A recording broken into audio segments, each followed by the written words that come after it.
Welcome to the Wellness Whisperer podcast. Let me tell you what I mean by wellness whisperer. A wellness whisperer is a person with the credentials to help someone maintain their health or regain their health. They are deeply invested in their community. They are quietly making a difference in the world, one patient at a time. And they're usually visionaries who leverage technology to all its worth and challenge the status quo in healthcare. Today, I interview entrepreneur, philanthropist, and dentist. My guest, Dr. William C. Busch, is one of only 6% of dentists to earn the Doctor of Dental Medicine and Master of Academy of General Dentistry. He started North Kansas City Dental with just 1,200 square feet of space, 2 chairs, 1 hygienist, and a receptionist in 1991. Today, he runs 2 locations encompassing 7,500 square feet of space, 33 employees, which includes 5 dentists. Back in 1966, the Bible for dental school graduates was a book titled How to Build a $100,000 Practice. Though he hasn't written it yet, Dr. Busch could write the book How to Build a Multi-Million-Dollar Practice and leave a legacy by giving $27 million in services to kids. It seems nothing can stop the success of Bill Busch, not even a global pandemic. Rather than shutting his practice down, he invested in the latest dental technology and advancements with ultra-modern hygienic equipment, virus-killing technologies to provide safe dental services during the shutdown. Dr. Busch has been the official team dentist for the Kansas City Chiefs, Go Chiefs, since 2012, and started a charity called Team Smile in 2016. Let's dive into my interview with Dr. Busch. Okay. You graduated from dental school. Yes. And you had a vision. Had a vision. Grew up in New York, going back to the days when the Yankees and the Royals have a big rivalry, but back in that time, it was a big rivalry, and I used to watch a lot of baseball back then, and saw the wonderful fountains at Kauffman Stadium, and I thought that might be a fun place to go visit sometime. I could see myself in that area. And when it was time to apply for residencies, Kansas City came up as an opportunity to come out here and do the residency, and I came out and fell in love with the area and was offered an associateship right out of my time at the VA in Topeka, Kansas. And then I just set up shop here in Kansas City and haven't looked back. And we're so lucky. Oh. And we are sitting in your original location, yes. correct? Even though it's been totally revamped. Yes. So when you started, what square footage was this original dentist office? Oh, I'd probably say 1,200, and now we're up to 7,500 square feet.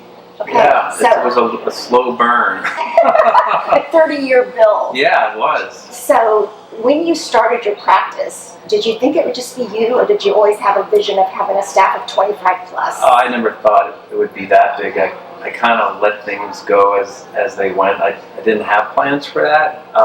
We started with three dental chairs, and this building that we're in was an old hotel, and we got to restore it just the last couple years to where it is now. But I just started up in the front with 2 dental chairs and 1 dental assistant, 1 front office person, and just started to build the practice. And then one gentleman, Dr. Van Ypren, Tucker, was a patient. He came when he was a 12-year-old. And I said, "You're going to be a dentist someday." And he said, well, he kind of nodded his head. Next thing you know, he called me from dental school and says, "I'm ready for my job." And that's kind of really how the practice expanded, was to include him. And now he's bought in as a partner. So I don't want to keep practicing until I can't practice anymore, but he'll take over the reins. So it's kind of fun. I was going to ask that question. You just addressed that. So that is your exit strategy. Yes, I was Tucker Van Ypren. Yeah. Okay. So he's been great for the practice. And then I had some young student dentists, because I do lecture, ask me questions and wanted to join the practice, and I thought, why not? If somebody's interested, always give them the opportunity. I always think if somebody gives you the opportunity to say yes, then you should give them the opportunity back and try and accommodate them. So now we have 3 other dental associates, so we had 5 dentists in total. And during COVID, we expanded to a Kansas office. We're over at the West Plaza area, right off the plaza in Westwood, at 47th Street and State Line. And it's just a little 4-chair office, and I'm over there on Thursdays and probably add a Saturday from 8 to noon. So, I heard that's flipped opinions on having a dual office. Has that worked out for you? I think so, because we live pretty close by to that location. It's kind of a vacation day for me because there's only 4 chairs. I'm used to running around and the hustle and the bustle, so it's a different vibe. It's fun. I like being over there.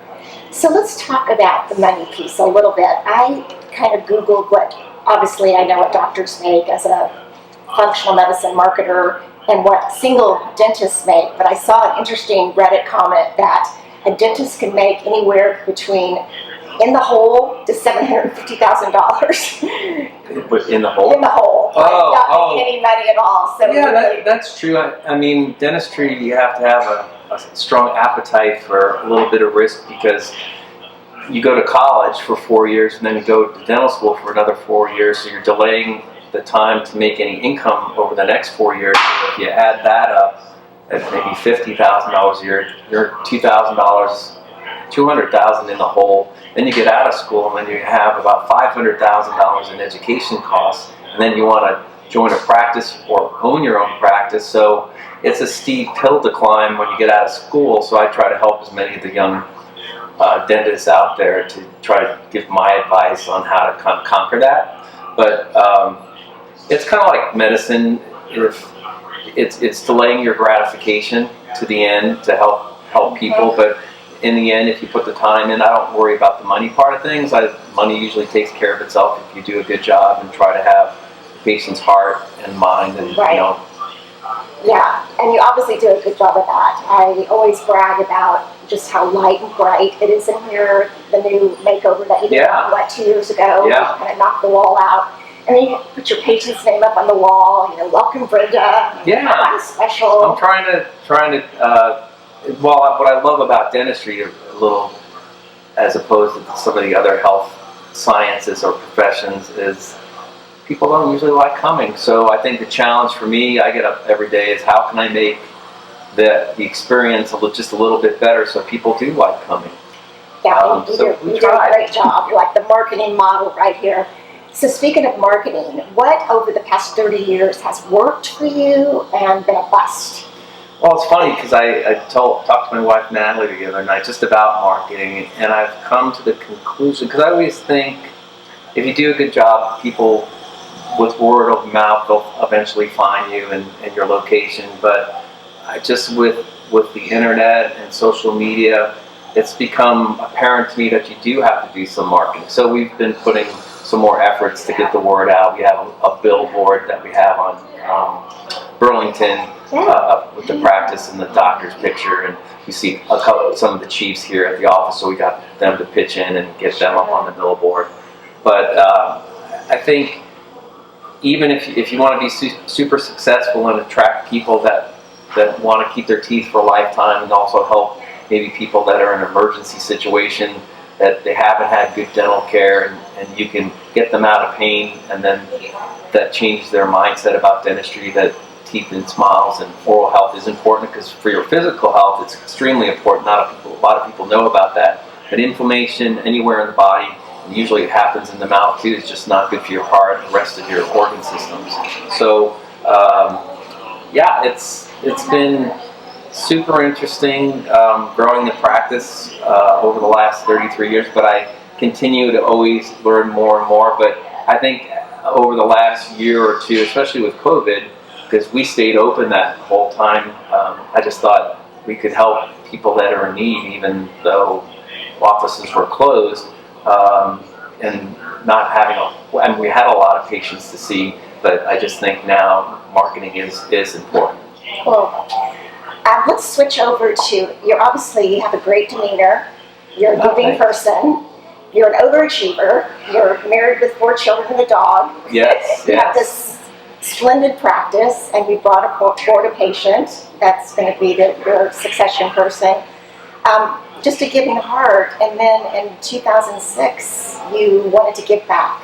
You made some money, you paid off your student debts, Yeah. and you're ready to give back, and Team Smile pops into your head. How did that come to be? Well, I think, America is just it is the heartland, we can say the Midwest, but it's such a giving country, and volunteerism is so important to the world and for people that are maybe less unfortunate or maybe need some help. So I always knew in my heart I wanted to be able to give back, but when you do get out of school, there's not a whole lot you can do because you have your back up against the wall financially. So I knew I wanted to give back. I knew they talk about the time, your time treasure and your talent. I wanted to try to do all three. And there was a young boy, Diamante driver, that passed away at 12 because he didn't have one of the baby teeth extracted that was abscessed because the mother's insurance had lapsed and they didn't have the money. So she took him to the hospital, and the abscess had spread to his brain, and she came to visit him the next day, and he passed away. Horrible. And then that night, I watched some TV, but I had the news on, and it was the NBC Nightly News with Brian Williams, and he said, how could this happen in one of the world's most wealthiest countries? And that just got me plain angry that happened, and I wanted to figure a way to, now's the time, kind of was the epiphany, now's the time to put my brain in action and come up with a way to get to give back myself, but maybe inspire others to come and help too. And that's how I came up with Team Smile. I was thinking, how can we make, it goes back to nobody wants to come to the dentist, and always the best dentistry is typically no dentistry, which is true, because you don't have to replace it, take care of your own teeth. But I thought, how can you make it fun and easy? If you can make it fun and easy for the patients, the kids, and you can make it fun and easy for the volunteers, people will keep coming back. And I thought that sports was part of every community's fabric. Everybody roots for the sports team. Maybe not everybody, but well known. And I thought, if you can tap into the energy that the Chiefs and the Royals and Sporting and KC Current bring to the community, you can get the kids excited about coming to the dentistry. And for the dentist, but I thought, and take it one step further, let's take it out of the dental office situation, let's take it out to the sports stadium where everybody has good feels and vibes. Yeah. And I thought it's going to be worth something if we can do it. It's a lot of work, but we kind of make a big dental tailgate out of the whole operation, and over the years, we came up with those rolling cases that have all our equipment, so we just open the cases up, plug in, and we're ready to go. You're like a rock show. Yeah, it is. It is like a rock show. And then we started with Dustin Colquitt, our punter. Tommy Towns is our punter now, but Dustin is he's still hoping to get another shot. We love him, and we started with him, and everybody in this town just loves him for everything he's done for Team Smile. And we only intended really to have it here in Kansas City, but it was so successful, everybody knew somebody that had to have the program, so now we're in over 55 programs.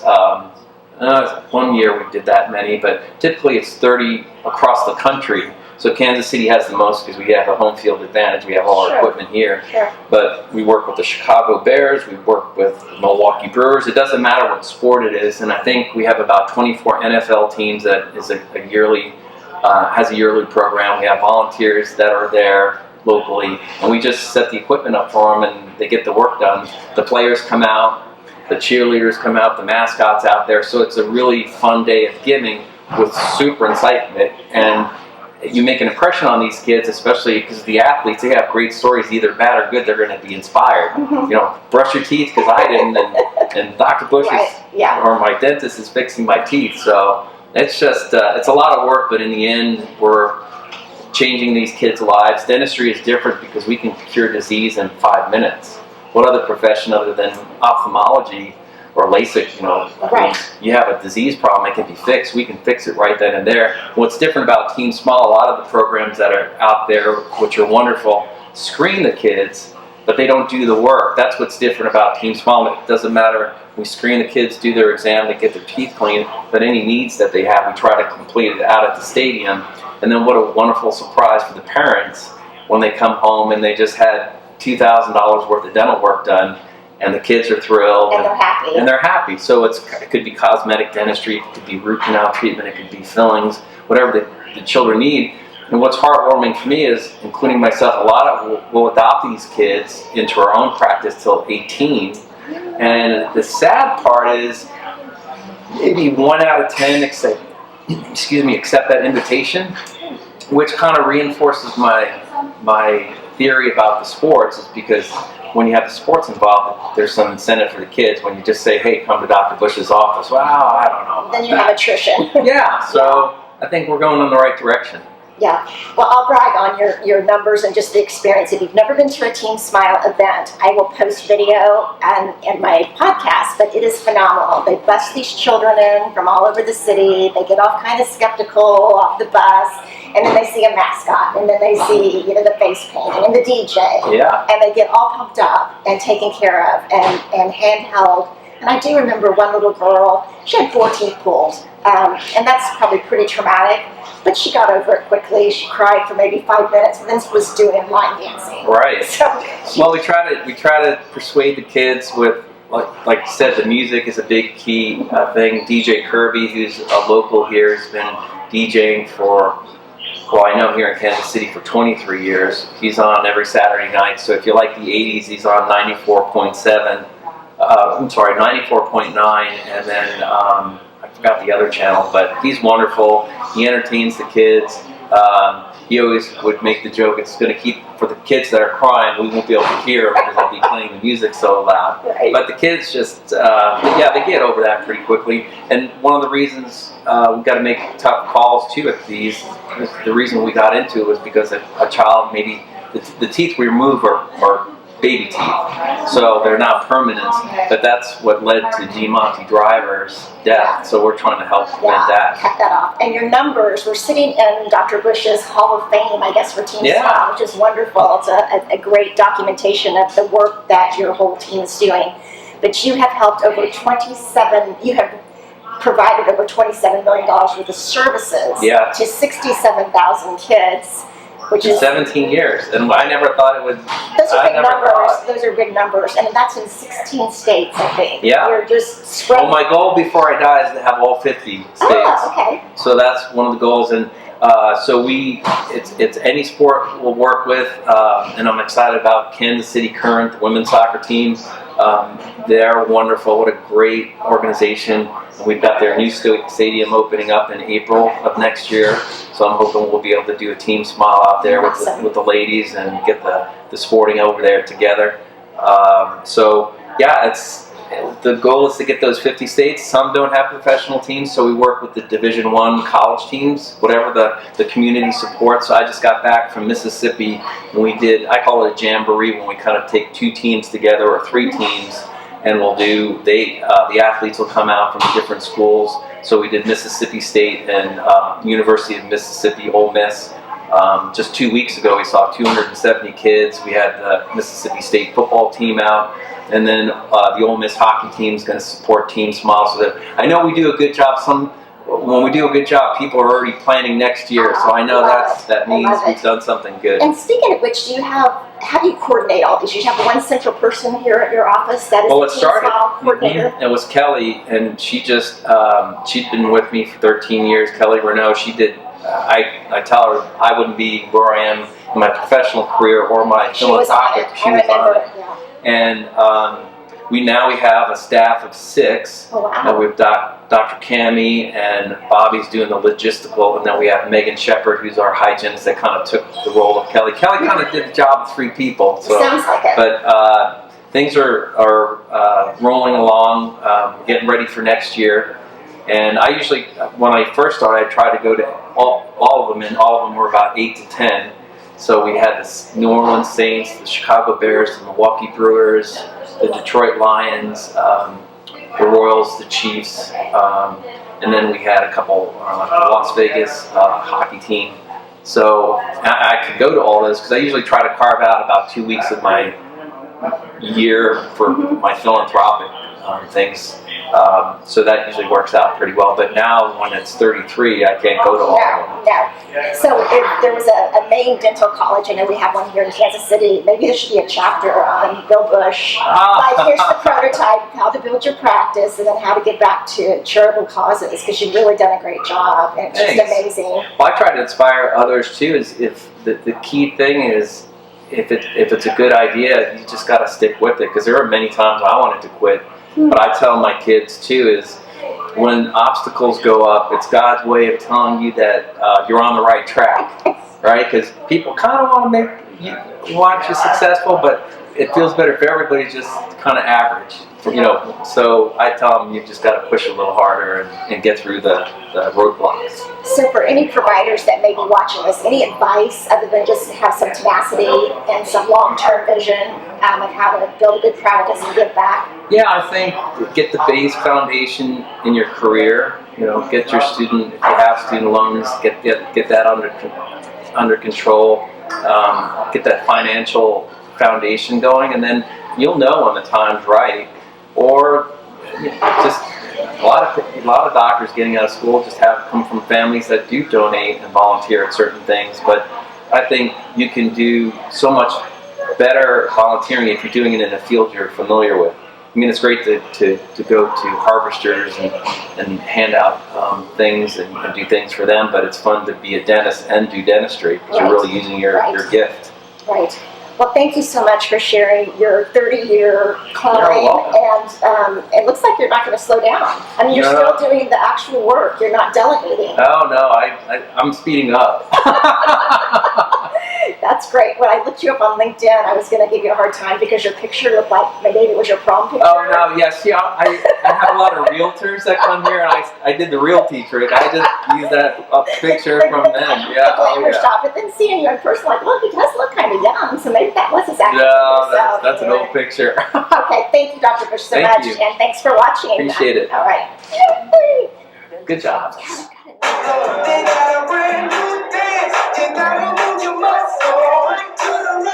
So, when was the last time there was a DJ at your dentist's office? Yeah, me neither. Today, the folks from Team Smile were moving and grooving, providing free dental care to hundreds of kids who otherwise might not receive it.